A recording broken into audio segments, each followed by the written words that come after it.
Yo guys, welcome back to another video. तो आज हम वही बाकी के बचे हुए फ्लिप फ्लॉप्स देखेंगे।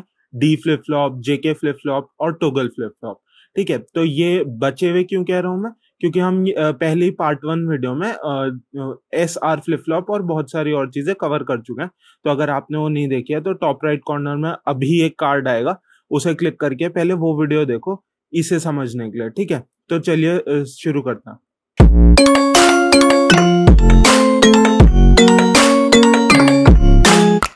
तो चलिए शुरू करते हैं। तो आज हम पढ़ने वाले हैं डी फ्लिप फ्लॉप।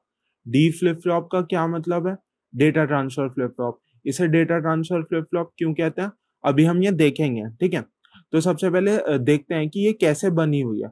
अगर आप मतलब ये वाला इतना पार्ट देखो तो ये आपका एस आर फ्लिप फ्लॉप जैसा ही सर्किट है। फिर उसमें हम ऐसे ही क्लॉक जोड़ रहे थे, बस एक यहाँ पे डिफरेंस, मेजर डिफरेंस है, वहां पे हम क्लॉक एंड करा रहे थे, यहाँ पे हम क्लॉक नैंड से जुड़ा रहे हैं। ठीक है, ये नेगेटिव एंड है, यानी कि नैंड। ठीक है, तो यहाँ पे आप ये चीज देख लो। फिर हमने इसमें क्या किया हुआ है कि वहां पे जैसे दो टर्मिनल होते थे, एक एस एक आर, हम यहाँ पे बेसिकली उन दोनों में से किसी भी एक को, क्योंकि सिमेट्री आप किसी को भी ले सकते हो, किसी भी एक को एक नाइन गेट से पास करा के दूसरे वाले से जोड़ दे रहा है। यानी कि अब मैं एक बार ये इसे ऐसे दिखाता हूँ, देखो जैसे अगर, यानी कि आपका ये जीरो है जैसे। ठीक है, ये बेसिकली एक नैंड गेट है। तो नैंड गेट अगर हम दोनों इनपुट जैसे जीरो जीरो दें, जीरो और जीरो, तो इसका एंड तो होता है जीरो, तो नैंड होगा वन। ठीक है, सिमिलरली अगर आप दूसरा केस लो कि ये वन और वन होता, तो वन और वन का एंड होता है वन, तो इसका नैंड हो गया जीरो। यानी कि ये कैसे बिहेव कर रहा है, ये नॉट गेट है इसका, यानी कि ये पूरी चीज सिर्फ एक नॉट गेट है। तो आप इसे नॉट गेट लेके चलो। ठीक है, तो ये जीरो है अगर, तो ये वन देगा, और ये वन है तो जीरो देगा। सिंपल इतनी सी चीज है। तो यानी कि कॉम्प्लीमेंट्री होंगे। ठीक है, तो मैं ये आपको यहाँ पे भी दिखा देता हूँ। जैसे कि अगर हम यहाँ टेबल लेंगे अभी, तो हम zero one one zero zero one one zero ऐसे करेंगे टेबल में, मतलब। ठीक है, कॉम्प्लीमेंट्री लेके चलेंगे। ठीक है, तो सबसे पहले अब हम यहाँ पे देखते हैं कि जैसे अगर ये मेरा अब जीरो है, सिंपल ये जीरो चीज मैंने मानी है, और मान लो मेरा प्रीवियस वो भी जीरो ही था। ठीक है, अब अगर मेरा प्रीवियस जीरो है तो यहाँ पे भी जीरो है, और ये वन रहेगा क्योंकि इसका कॉम्प्लीमेंट्री होना चाहिए, ये दोनों आपस में कॉम्प्लीमेंट्री होने चाहिए। ठीक है, तो ये वन है तो ये वाली पिन भी वन रहेगी। अब देखो, आप जीरो को, अगर जैसे मेरी क्लॉक पल्स मान लो हाई हुई वन, तो वन और जीरो का एंड होता है वन। ठीक है, तो इसका नैंड हो जाएगा जीरो।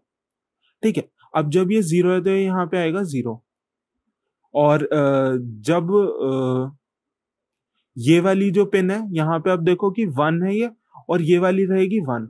वन और वन का एंड होता है वन, तो इनका नैंड हो जाएगा जीरो, तो ये वाली आएगी आपकी जीरो। अब जीरो और जीरो का एंड बेसिकली क्या होता है, जीरो होता है, तो इसका नैंड होगा वन, यानी कि ये वन रह गया। हाँ, तो इसमें हमने एक गलती कर दी थी, यहाँ पे जीरो और वन का जो बेसिकली एंड होता है वो जीरो होता है, तो उसका नैंड जो है वो आपका जीरो नहीं वन होगा। तो यहाँ पे ये गड़बड़ है, ये वन होगा। तो यहाँ पे जो ये वाली टर्म है ये भी आपकी वन आएगी, मतलब इसे आप वन लिख लो, सिंपल। तो अब वन और वन का एंड होता है वन, तो इनका नैंड हो गया जीरो, यानी कि ये बिल्कुल सही सर्किट है। तो अगर आप देखोगे, ये वाला केस मैंने अभी कंसिडर किया कि आपकी प्रीवियस कंडीशन जीरो थी, आपने जो डेटा इनपुट दिया वो भी जीरो था। ठीक है, और जो आपका फाइनल हुआ है वो भी जीरो था। ठीक है, अगर आप ऐसे ही बाकी के कंडीशंस के लिए ये प्लॉट करो तो आपकी टेबल ये वाली आ जाएगी, मतलब। ठीक है, इस टेबल में अब क्या है कि जब प्रीवियस कंडीशन जीरो जीरो है और वन वन है, तब हम डेटा पिन को जीरो वन करके देख रहे हैं। तो इसमें अगर आप मतलब देखोगे ध्यान से, तो जो डेटा पिन है ना, वही नेक्स्ट स्टेट आपकी निकल के आ रही है। मतलब फर्क ही नहीं पड़ रहा कि आपकी प्रीवियस मेमोरी क्या थी। अगर मतलब आप इतनी चीज को हटा दो यहाँ से, ठीक है, तो भी आपको ये देखो कि जीरो पे जीरो, वन पे वन, जीरो पे जीरो, वन पे वन, यानी कि जो डेटा पिन का वो होगा इनपुट, वही यहाँ पे आउटपुट निकल के आ रहा है। मतलब कोई भी कंडीशन हो उससे हमें फर्क नहीं पड़ता। तो इसीलिए इस पिन का नाम है डेटा ट्रांसफर। डेटा ट्रांसफर इसे इसलिए कहते हैं क्योंकि मतलब इसमें क्या है, यही चीज है कि जो भी आप पिन में इनपुट दोगे वही आउटपुट हो जाएगा। तो ये डेटा ट्रांसफर के काम आती है। ठीक है, तो ये चीज हमने यहाँ पे देख लिया। अब इसकी हम दो तरीके की टेबल और देख लेते हैं। ये तो आपकी हो गई स्टेट टेबल, जैसा कि मैंने लास्ट वीडियो में बताया था कि स्टेट टेबल है आपकी। ठीक है, ये है कैरेक्टरिस्टिक टेबल। कैरेक्टरिस्टिक टेबल में बेसिकली हम इनपुट कंडीशन और नेक्स्ट स्टेट को देखते हैं, मतलब कि प्रेजेंट स्टेट से वो कैसे जुड़ी हुई है। तो प्रेजेंट स्टेट से यहाँ पे कोई रिलेशन ही नहीं है, देख सकते हो आप इस टेबल में प्रेजेंट स्टेट का जिक्र भी नहीं है, तो मतलब उससे कोई रिलेशन ही नहीं है। तो डेटा पिन जो है वही आपका आउटपुट है, 0 पे 0, 1 पे 1। अब आती है एक्साइटेशन टेबल। एक्साइटेशन टेबल क्या थी कि बेसिकली ये प्रेजेंट स्टेट और नेक्स्ट स्टेट के बेसिस पे इनपुट के उस पे थी। तो अगर आप देखो प्रेजेंट 0 है और आपका आउटपुट 0 है, तो इनपुट क्या 0 रहा होगा, यानी कि जो ये वाली चीज रहेगी वही ये वाला रहेगा। ठीक है, तो इसके बेसिस पे आप ये वाली टेबल भी बना सकते हो। तो बेसिकली ये हमारी थी D flip flop. D flip flop मतलब डेटा ट्रांसफर फ्लिप फ्लॉप। तो अब हम चालू करते हैं जेके flip flop. JK flip flop एक नई तरीके की फ्लिप फ्लॉप है। इसमें क्या चीज है बेसिकली, ये थोड़ा सा आप देखोगे इसमें अलग सा सर्किट है। अभी तक हम क्या एसआर फ्लिप फ्लॉप थी उसी से थोड़ा रिलेटेड रिलेटेड पढ़ रहे थे, बट अब ये थोड़ा उससे अनरिलेटेड टाइप है। मतलब ये जो फ्लिप फ्लॉप है थोड़ी सबसे अलग है। ठीक है, तो इसको स्टार्ट करते हैं। सबसे पहले इसमें अब ना सर्किट नए तरीके का है। कैसा सर्किट है, इसमें सबसे पहले तो दो ये नॉर गेट्स हैं, लगे वैसे ही हैं क्रिस क्रॉस पोजीशन में। ठीक है, आप जैसे देख सकते हो कि एक का आउटपुट दूसरे के इनपुट में जा रहा है, और मतलब एक का इनपुट दूसरे के आउटपुट में जा रहा है, यही दोनों में हो रहा है। ठीक है, फिर यहाँ पे 3 पिन वाले एंड गेट हमारे। ठीक है, 3 पिन वाले एंड गेट। तो ये 3 पिन वाले एंड गेट बेसिकली क्या चीज है, ये यहाँ पे ना एक आपका इनपुट लेते हैं के, एक आपका इनपुट लेते हैं क्लॉक पल्स। ठीक है, एक हो गया क्लॉक पल्स, एक हो गया के। अब जो तीसरा इनपुट है वो ये वापस से जो आउटपुट आता है उसे एज ए इनपुट ले लेता है। ठीक है, सेम कंडीशन है इसमें क्या नीचे जे वाली साइड में, कि जे वाली साइड में क्या कर रहे हैं, एक तो आपका क्लॉक पल्स ले लिया इन्होंने। ठीक है, एक जे वाला इनपुट हो गया, और एक सिंपल इन्होंने जो क्यू बार आउटपुट है उसे वापस से इनपुट में लिया हुआ। तो इसके बेसिस पे इसमें क्या क्या चेंजेस होते हैं वो हम देखते हैं। तो सबसे पहले सबसे बेसिक वाली कंडीशन से चालू करते हैं कि जब ये सब 0 0 0 होंगे, तो मतलब आप यहाँ पे नीचे टेबल पे देख सकते हो सब 0 0 पे सब 0 ही 0 आ रहा है। ठीक है, तो अभी हम देखते हैं कैसा है। तो अगर हम सबसे पहले देखें कि हमारी जो प्रेजेंट स्टेट है वो 0 है, तो ये 0 रही होगी तो ये 1 रही होगी। ठीक है, इतनी चीज क्लियर है। फिर इसके बाद जैसे 1 है तो यहाँ 1 लिख देता हूं मैं, ये यहाँ पे भी गया हुआ है, यहाँ भी 1 लिख दिया। ये 0 है, ये यहाँ पे भी गया हुआ है, 0 लिख दिया। ठीक है, और ये यहाँ पे भी गया हुआ है, 0 लिख दिया। अब देखो एक चीज तो क्लियर है, अगर यहाँ पे एंड गेट का एक भी इनपुट 0 होता है तो इसका आउटपुट हमेशा 0 होगा। यानी कि क्लॉक पल्स 1 हो 0 हो या के 1 हो 0 हो, हमें उससे फर्क ही नहीं है, इसका आउटपुट हमेशा 0 आएगा। अब देखो 0 और 1 का जो और होता है वो होता है 1, तो इनका नॉर होगा 0, यानी कि ये 0 पे हमेशा 0 ही रहेगा। अब ये यहाँ 0 है तो ये यहाँ 0 रहेगा। इतनी चीज तो क्लियर हो गई। ठीक है, अब देखो यहाँ पे 1 आया हुआ है।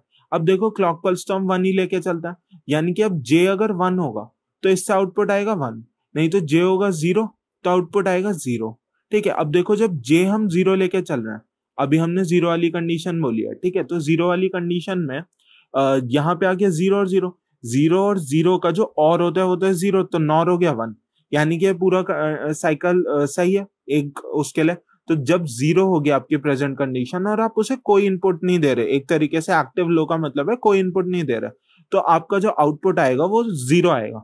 ठीक है, ये चीज यहाँ तक सही है। अब देखो हम दूसरा कंडीशन देखते हैं कि जैसे अब आप दे दो, ये जैसे यहाँ पे K1 किया हुआ है, अब हम K1 कर देता है। ठीक है, K मैं 1 कर देता हूँ।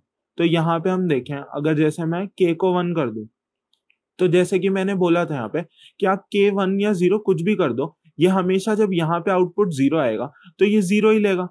ठीक है, और यहां से इसमें 0 आ जाएगा और ये फिर 0 रहेगा। तो यानी कि K को आप 1 कर लो 0 कर लो उससे फर्क ही नहीं पड़ता। ठीक है, तो यानी कि यहाँ पे आउटपुट फिर से 0 आ रहा है, क्यों? क्योंकि के 1 और 0 होने से फर्क ही नहीं पड़ता, वो डोंट केयर कंडीशन है। कैसे है वो डोंट केयर कंडीशन? क्योंकि एक एंड गेट के अगर आप इनपुट में 0 दे रहे हो, एक एंड गेट के इनपुट में आप 0 दे रहे हो तो उसका आउटपुट हमेशा 0 ही रहेगा। ठीक है, तो ये वाली चीज यहां तक हो गई। इसके बाद हम देखते हैं, अब जे हमने 1 किया। अब देखो जे में ये कंडीशन नहीं थी, जे में क्या था कि अगर आप यहाँ 0 दोगे तो यहाँ 0 आएगा, यहाँ 1 कर दो तो यहाँ 1 आने लगेगा। ठीक है, तो जे में तो ये वाली चीज है, तो मैं जे में अब यहाँ 1 कर देता हूँ। ठीक है, जे में जब मैंने यहाँ पे 1 किया तो 1 और 0 का जो नॉर होता है वो होता है आपका मतलब 0 होता है। तो अब यहाँ पे हम 0 ले आए। अब जब ये 0 आ गया तो बेसिकली ये 0 यहाँ जाएगा, क्योंकि मतलब अब जीरो यहाँ आ चुका है तो ये कनेक्टेड है एक दूसरे से, तो यहाँ पे भी जीरो आएगा। तो यहाँ जीरो करने के बाद यहाँ पे भी जीरो कर देता है, ठीक है। अब जीरो और जीरो का और होता है आपका जीरो, तो नॉर हो गया वन, यानी कि ये चीज हो गई आपकी वन। तो ये आपका जो क्यू है वो भी हो गया वन, क्यू यानी कि आउटपुट आपका वन हो गया। सिंपल इतनी सी चीज तो सही है, ठीक है। अब जैसे ही आपका आउटपुट वन हुआ, यानी कि आपका जो ये एंड गेट है इसमें अब वो चीज यहां से चली गई, यहाँ पे अब आउट ये वन हो गया है।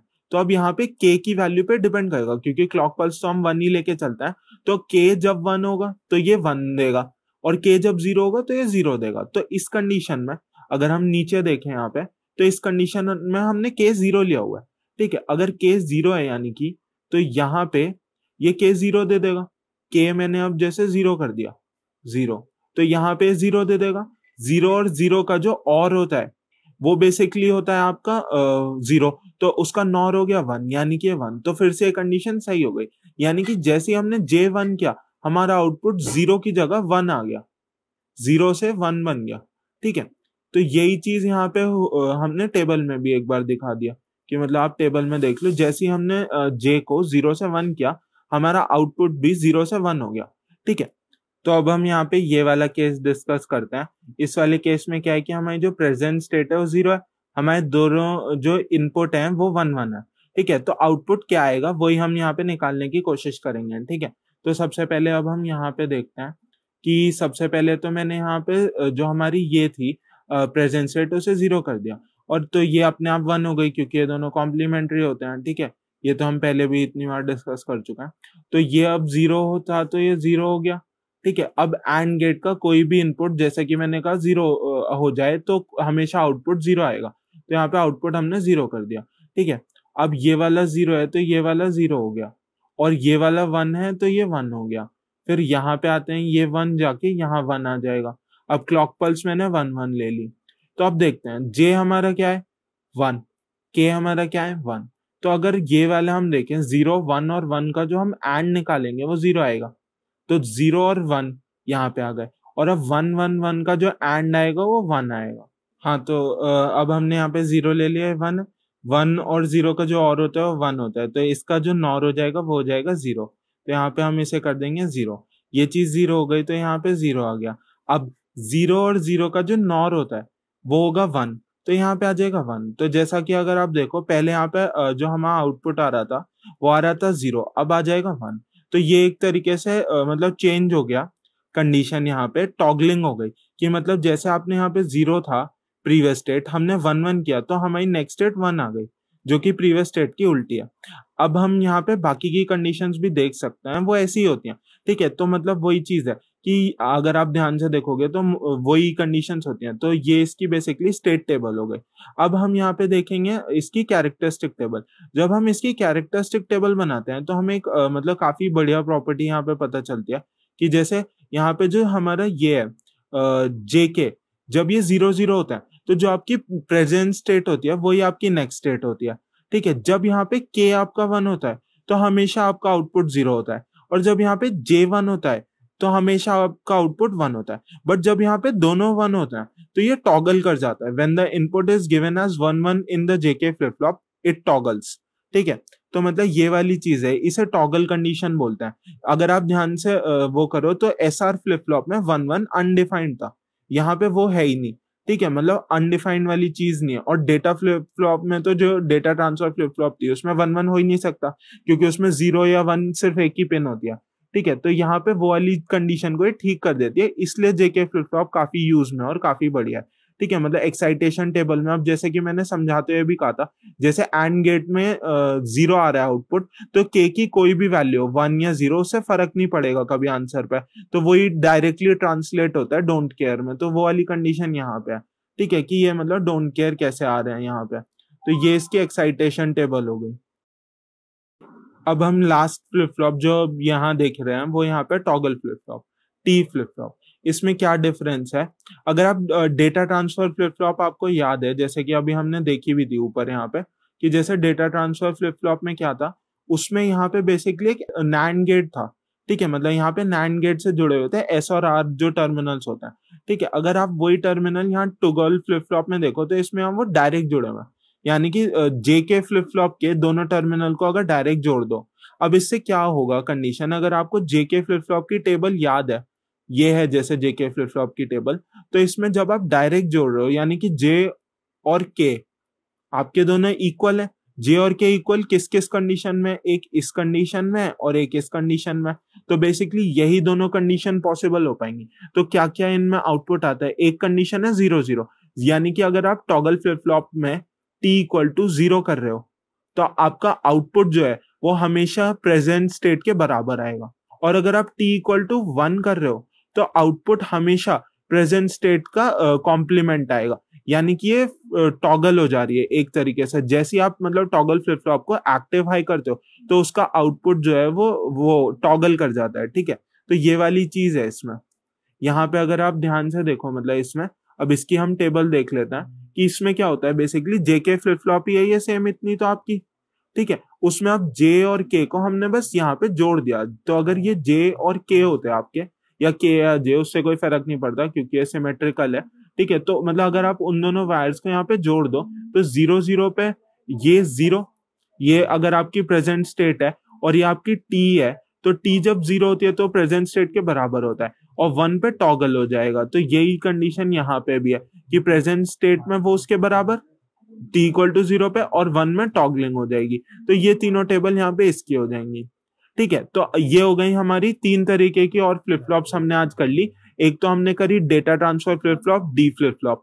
ठीक है, फिर हमने करी जेके flip flop. JK flip flop क्यों इंपॉर्टेंट है, क्योंकि उसमें जो 1 1 वाली अनडिफाइंड कंडीशन होती थी एसआर फ्लिप फ्लॉप में, ये नहीं होती, उसकी जगह वो वहां पे टॉगल करता है। फिर इसी से रिलेटेड हमने करी टॉगल फ्लिप फ्लॉप। ये बेसिकली जेके फ्लिप फ्लॉप का एक सबसेट टाइप है जिसमें उसकी सिर्फ 2 कंडीशंस वैलिड हो रही हैं, 0 0 वाली और 1 1 वाली। ठीक है, तो ये टॉगल फ्लिप फ्लॉप सिर्फ टॉगलिंग के लिए होते हैं। मतलब अगर आप इसे 0 दोगे तो प्रेजेंट स्टेट ही नेक्स्ट स्टेट होगी, बट अगर आप इसे 1 दोगे तो प्रेजेंट स्टेट को कॉम्प्लीमेंट नेक्स्ट स्टेट होगी। ठीक है, तो ये हमने 3 तरीके की फ्लिप फ्लॉप करी। अब इसका जो वो है नोट्स बेसिकली है, नोट्स की लिंक मैं डिस्क्रिप्शन में डाल दूंगा ताकि आप मतलब देख सको, आप भी एक बार इससे पढ़ सको। और एक और चीज में कहने आता कि इसके बाद हम क्या करेंगे, अगले पार्ट 3 में हम क्या करेंगे, बेसिकली एजेस, ट्रिगर एज, क्यों मतलब किस एज से ट्रिगर करना चाहिए, लेवल या पोस्ट या नेगेटिव पॉजिटिव एज जो भी होता है, इनके बारे में सब देखेंगे। फिर मास्टर स्लेव कॉन्फ़िगरेशन क्या चीज होती है, इसके बारे में हम पूरा पढ़ेंगे। ठीक है, फिर हम बस लास्ट चीज, एक लास्ट टॉपिक रहेगा हमारा sequential logic circuits using flip flop. मतलब हम सीक्वेंशियल लॉजिक सर्किट डिजाइन करेंगे फ्लिप फ्लॉप से। तो पार्ट 3 के लिए आपको सब्सक्राइब करना पड़ेगा और इस वीडियो को लाइक करना पड़ेगा, तभी मैं पार्ट 3 डालूंगा। पता भी तो चले कि भाई लोगों को देखना है। ठीक है, तो कर देना दोस्तों, नोटिफिकेशन बेल भी दबा देना, मतलब आपको पता चल जाए जब मैंने पार्ट 3 डाला है। ठीक है, बढ़िया लगी तो लाइक करना। Thanks for watching.